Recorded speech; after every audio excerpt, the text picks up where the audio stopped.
Y'all, it is Middleman TV in the building, and today we got to talk about the recap of Saturday night, man. I wasn't even going to make a video like this, but I figured I would, man. Man, let me just start by saying Saturday night was a real rough patch for Philadelphia fighters, man.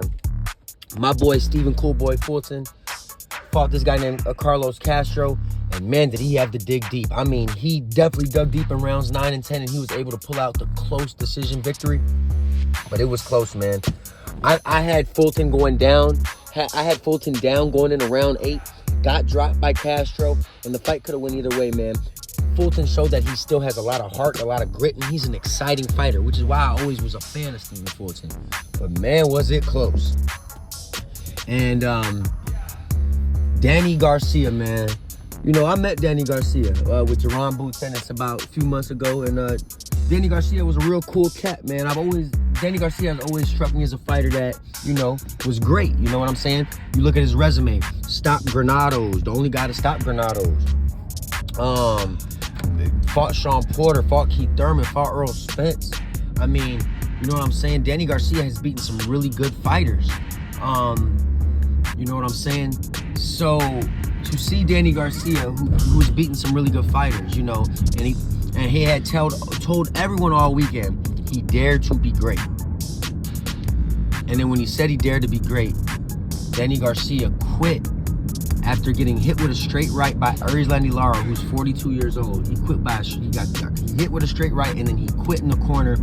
His dad, Angel Garcia, said, "Nah, that's it, son." The ref asked him, "Do you want to continue?" And he said, "It's up to my dad." And he let his dad quit for him after he claimed he dared to be great, to climb up a 3rd weight class.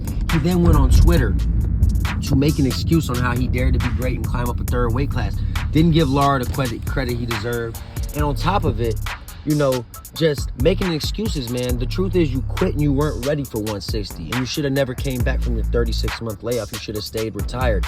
I already know you're a part promoter. You got, you know, you promote some club fighters in Philly. You should have just stayed on that type of time. I don't know why Danny Garcia would come back and then give us a performance of that magnitude. I mean, it was bad. It wasn't just getting knocked down with the straight right by a 42-year-old and then quitting in your corner and letting your dad quit for you. It's not just that.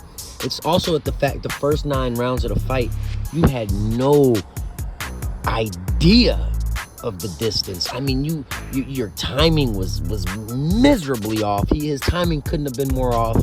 He had no idea how to find the range with Lara, and he just looked like a miserable fighter. If I'm being honest, Danny Garcia looked like a shell of himself, and he looked like a fighter I never want to see near a ring ever again. And quite frankly, Philadelphia fighters did take a big L that night, and it's unfortunate because I'm a huge fan of Philadelphia fighters. But the one guy who didn't disappoint in the early fights was Caleb Sweet Hands Plant, showing the world that he has heart, that he has resilience, and that he doesn't quit.